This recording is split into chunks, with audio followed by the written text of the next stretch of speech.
Vienna, 1907. Just as the gas lamps flickered awake along the Ringstrasse and the carriages clattered past the Hofburg's outer gates, Nadette Granger adjusted the silk ribbon at her collar for the third time and tried not to look at the Empress. 100 candles shivered in their sconces. Diamonds blinked on white gloves. The Chamberlain called out another name, Archduchess of something. Nadette stood near the marble column, half shadowed by a velvet drape, shoulders stiff beneath her borrowed gown. The sleeves were too tight. She could barely lift her fan. She wasn't supposed to be here. Her invitation had arrived late, and signed, slipped beneath her door in the faded west wing of the Palais Erzherzog Karl, where the emperor's forgotten relatives and discarded cousins drifted like dust across old furniture. Nadette's father had been a younger son of a duke who lost favor by marrying an American opera singer. When both parents died of fever in Trieste, the court had summoned her back to Vienna out of obligation, not affection. The other girls called her the Yankee Ghost. Lady Nadette Granger. The Chamberlain finally read, voice faltering. She stepped forward. Heads turned. Some whispered. Others smiled too broadly, as if mocking her from behind their fans. The Empress didn't look up. Nadette curtsied, held it just long enough, then rose without waiting for acknowledgement. Her heels clicked softly as she moved away, heart pounding. No one approached her. No one offered a hand. She drifted toward the far hall, where the music softened and the chandeliers hung lower. A garden door stood ajar. Cool night air stirred the tapestries. And then a voice low and clear spoke from the shadows. You're not meant for this kind of cruelty. Nadette turned sharply. A man stood by the window alcove, half lit by moonlight. He wore a dark officer's coat, no medals, no sash. His hair was a little too long for court fashion. His gloves were tucked beneath one arm.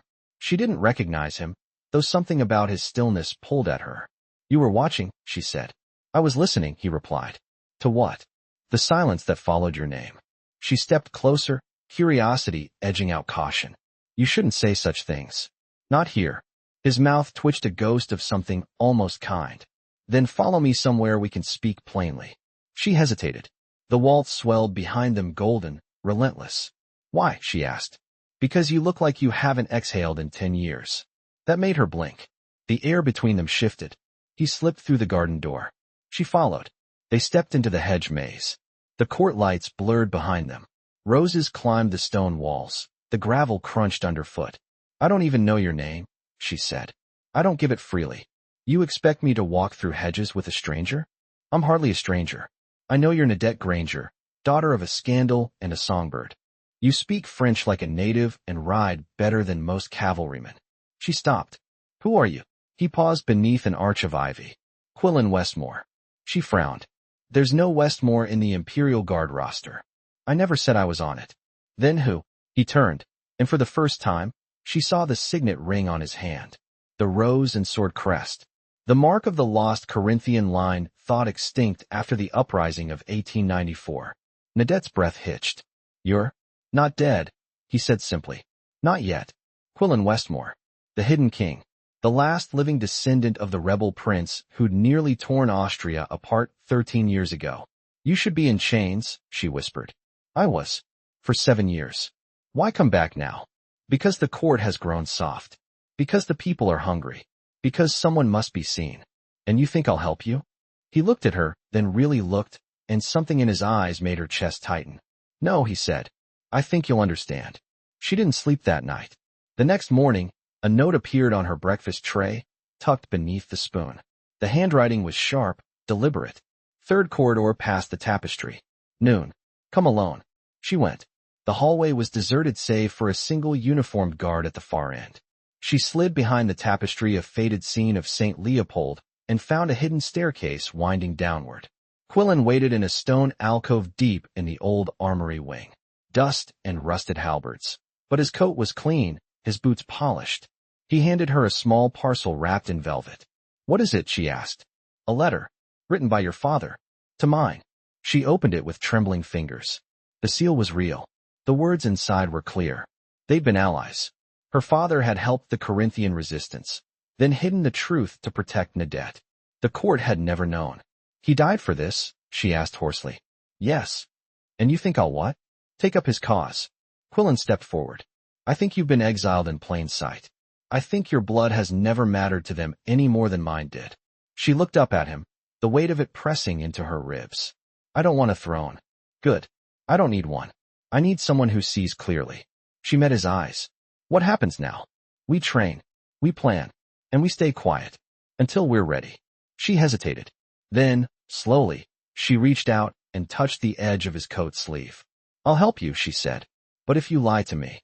"I won't," he said. And she believed him. For the first time in years, she believed someone. They met in secret after that.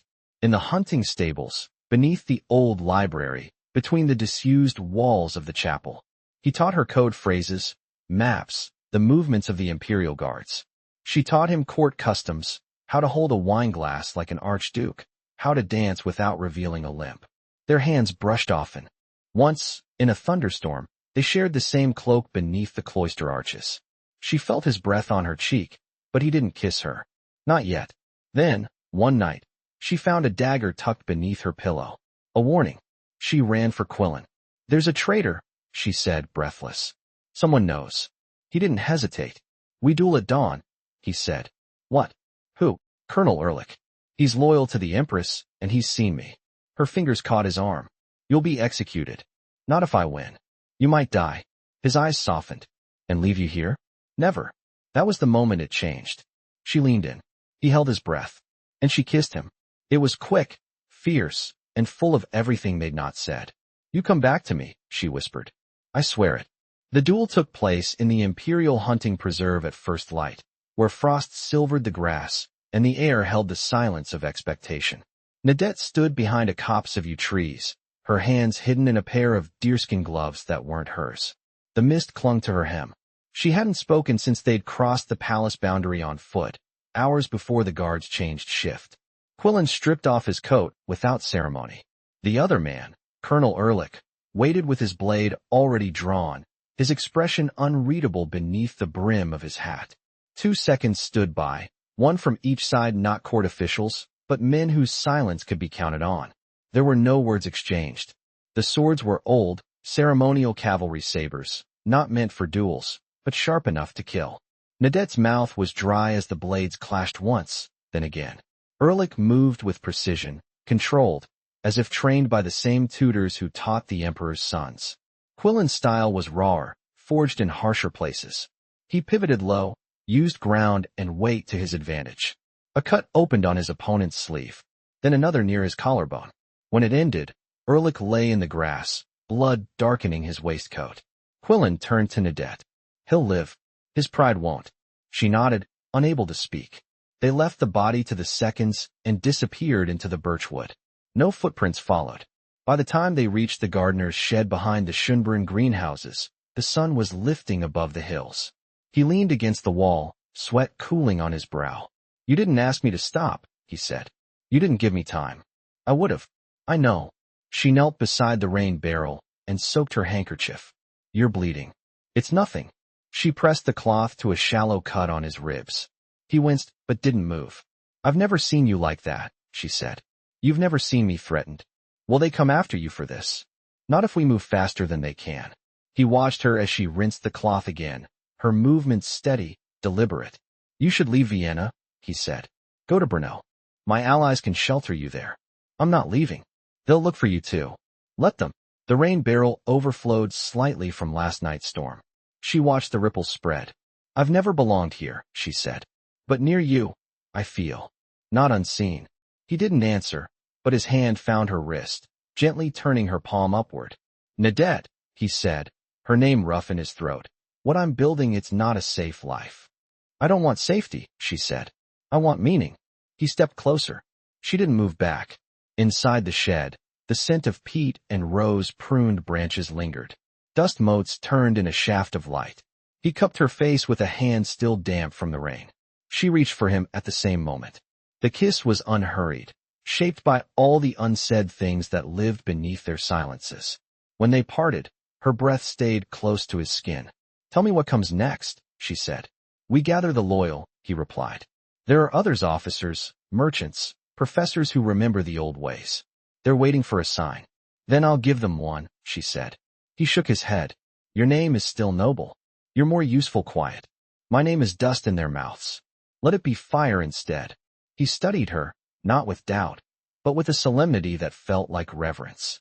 Then we begin tonight, he said. There's a gathering at the Prater. A concert. Half the city will be there. So will the ones we need. She nodded once. Night found them among the copper-lit walkways of the Prater, where music drifted from the bandstand, and children chased one another past the carousel. Nadette wore a modest wool cloak, her hair pinned simply, her face bare of ornament.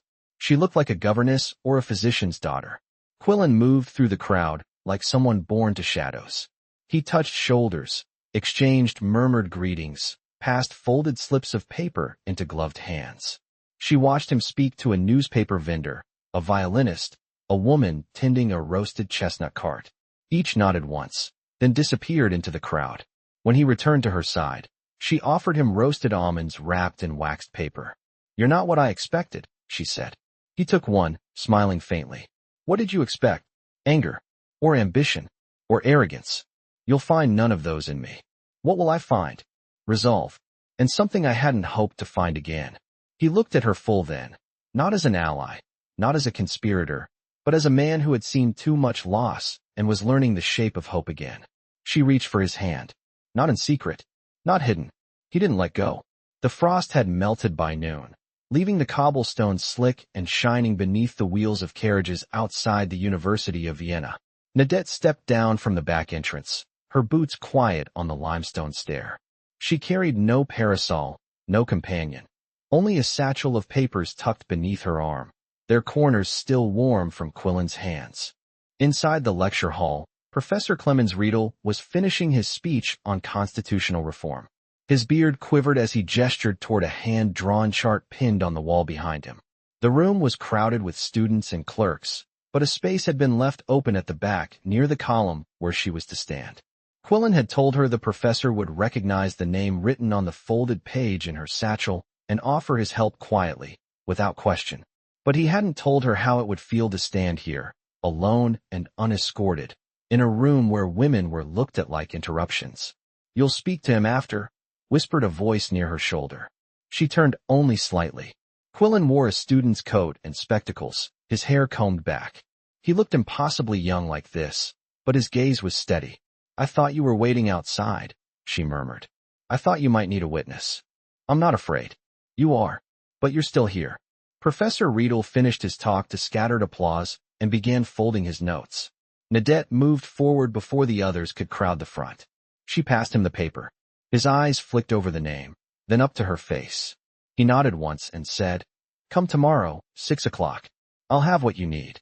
Then he turned away, as if they'd discussed nothing more than library hours. Back on the street, the wind had picked up. She pulled her coat tighter, and Quillan fell into step beside her. Why Riedel? She asked. He was my father's tutor once. He taught me to read when I was 8. He didn't stop when the court declared us traitors. A tram clattered past, bells ringing. What will he give us? She asked. Names. And printing plates. Printing. Pamphlets. Speeches. Something to make the people feel they're not alone. They turned down a quieter street lined with bare lindens. 2 boys chased each other between a lamplighter's cart and a pile of coal sacks. You think words will be enough? She asked. They're the only thing that ever is, in the beginning. She paused at the corner, watching the children vanish into an alley. Do you ever wish you could forget it all? Live quietly somewhere, plant tomatoes. Grow old. I tried, once, he said. A village outside Linz. They called me the mute, because I spoke so little. I taught their sons to mend fences and their daughters to climb trees. Then a baron bought the land and raised the rents. 3 families froze that winter. I left. She looked at him then, really looked. The hardness in his jaw wasn't bitterness, it was memory. I wouldn't have survived a winter like that, she said. You would have, he replied. You'd have found a way. They walked in silence for several blocks. At a small boarding house near the canal, he opened the door without a key. The landlady barely glanced up from her knitting. Inside, the walls smelled of ink and lamp oil. A map of the empire hung beside a coal stove, its edges curling with age. Nadette set down her satchel on the table. I want a role, she said. Not errands. Not messages. I want to sit in the room where decisions are made. He didn't answer immediately. Instead, he opened a crate, and pulled out a bound volume of legal codes. "Can you read Latin?" he asked. "Yes." He handed her the book. "Start here. Page 64. There's a clause in the 1867 Constitution that was never repealed. It allows for regional assemblies to elect a representative council if certain conditions are met." She sat, the book heavy in her lap. "And what if they refuse to cede it? Then they'll have to explain why. Publicly. And the people will hear." He crouched beside the stove, feeding it coal. The embers caught, casting a red glow across his cheek. "There was a girl in the village," he said. "Anna. She sang while she worked. I thought I might marry her once. She died of typhus before the spring." Nadette closed the book. "Why are you telling me this?" "Because you asked if I ever wanted to forget. And I can't." She got up and crossed the room, stopping just behind him.